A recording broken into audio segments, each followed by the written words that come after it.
cette compagnie mérite d'avoir une place dans n'importe quelle watchlist. Je dis bien n'importe laquelle d'ailleurs. OK? Donc, vous pouvez déjà voir ici, avant même d'aller regarder les marges, les revenus ici, regardez les bénéfices nets sont de plus en plus stables.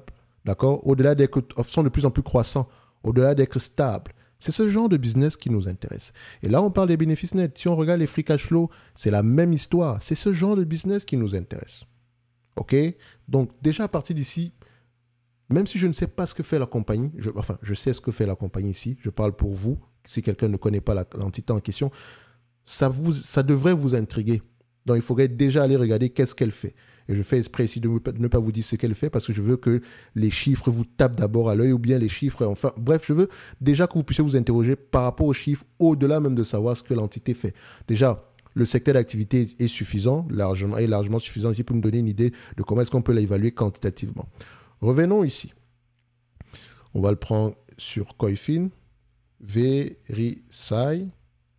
En passant, il y a Verisk également qui pourrait être intéressante. Donc, si on le prend ici, si la vidéo ne concerne pas Verisk, VRSK, j'espère que c'est ça, Verisk. Voilà, c'est ça. Vous voyez Verisk? C'est la même chanson avec Verisai. Elles ne font pas la même chose, mais c'est deux, excusez-moi du terme, deux putains de business. D'accord? Donc, ce sont de très belles entreprises. Si vous pouvez les choper à des prix intéressants, tant mieux. Mais on revient sur Verisai. Voilà. Donc, vous avez deux entités ici pour une seule, d'accord? Histoire de mettre ici dans votre watchlist. Donc, Verisai. On va regarder les chiffres. Verisai. OK. Voilà. OK. Stabilité aux croissances des revenus. On a une croissance des revenus depuis 2010. OK. Les marges, est-ce qu'elles sont stables? Elles sont stables et croissantes. Pricing power, à l'œuvre. Et vous remarquez la stabilité. Très peu cyclique, ou bien pas du tout même. Ensuite, et vous commencez, pour ceux qui ont l'habitude de regarder la plupart de nos analyses quantitatives, vous commencez à remarquer que ça devient de plus en plus facile pour vous de distinguer si une entreprise est cyclique ou pas, en commençant même par le revenu, ensuite par les marges. Les entités qui ne sont pas cycliques ont tendance, ou bien très peu cycliques, ont tendance à avoir des revenus très stables et des marges très stables. Il n'y a pas de creux. OK? Donc, ici, juste avec la marge brute, je sais déjà que c'est un business qui va avoir tendance à m'intéresser. Revenu, marge brute, c'est parfait. Ensuite, on va regarder les marges EBITDA. Est-ce que ça raconte la même chose? Oui. 79%. Et si vous comparez même par rapport aux marges brutes ici, sur le même graphique, remarquez ici qu'on a du 86%, du 70%. Donc, au fur et à mesure que les marges brutes augmentent, les marges EBITDA augmentent également.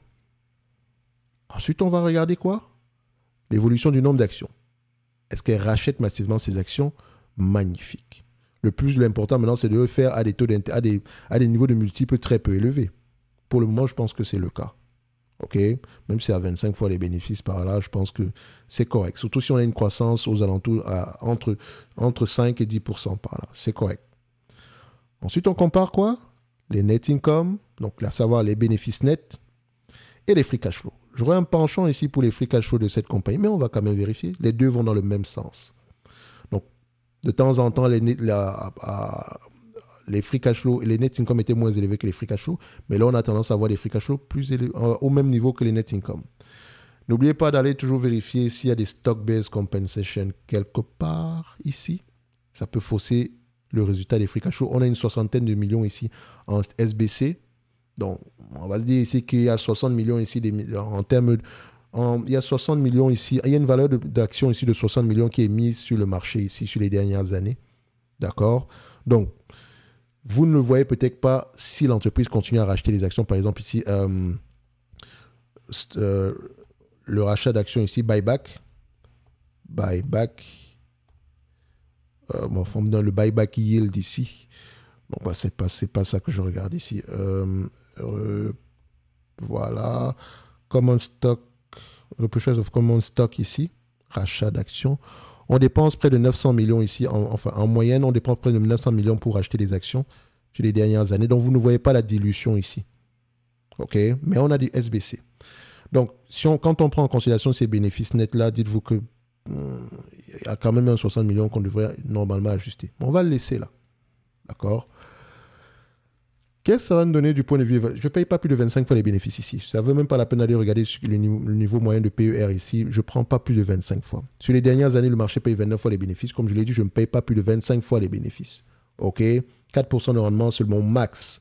10% c'est le minimum. Pour ce type d'entreprise, 25 fois les bénéfices. De toute façon, tôt ou tard, elle sera mature et elle va avoir tendance à s'échanger aux alentours ici de 25, entre 17 et 25. Donc, je prends déjà 25. OK?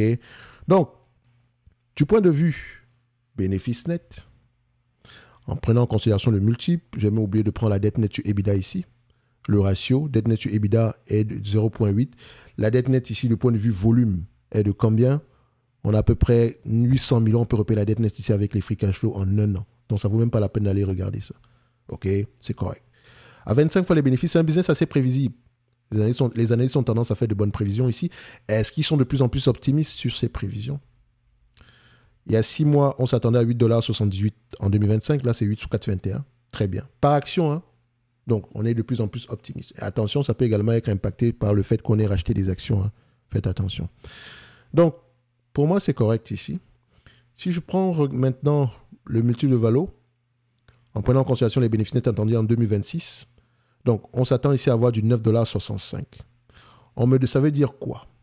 En date d'aujourd'hui, on me demande de payer 197 $, un business qui pourrait me rapporter 9,65 $ à partir de 2026.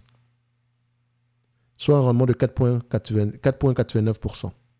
Par rapport à la moyenne des bénéfices, au multiple moyen de 25 fois les bénéfices qu'on paye généralement ici, c'est intéressant. On pourrait aller à 241 $. Par rapport au prix actuel, ça sera une performance de combien? À peu près, si ça se réalise, bien sûr, 7,46%. OK? Pas plutôt mal. Mais si l'entreprise continue à se négocier à une vingtaine de fois, à 29 fois les bénéfices, comme sur les dernières années, le prix pourrait aller aux alentours de 286. Mais déjà, à ce niveau-ci, c'est correct. Donc, ça me pousse à dire que l'entreprise est correctement évaluée au prix actuel. Moi, je dirais, enfin, on va se dire légèrement sous-évalué. Donc, si je l'achète, ça sera plutôt pour un suivi. D'accord? Premièrement, c'est juste pour suivre l'entité ici. Ça ne sera pas un gros pourcentage parce que je ne vois pas, on n'a pas un, comment on appelle ça? On n'a pas une grosse marge de sécurité. Idéalement, j'aimerais l'avoir aux alentours de 145 $, 150 $ par là. OK? Je pense qu'aux alentours, ceux qui l'ont eu ici à 170, 160, vous avez de très bons prix d'acquisition.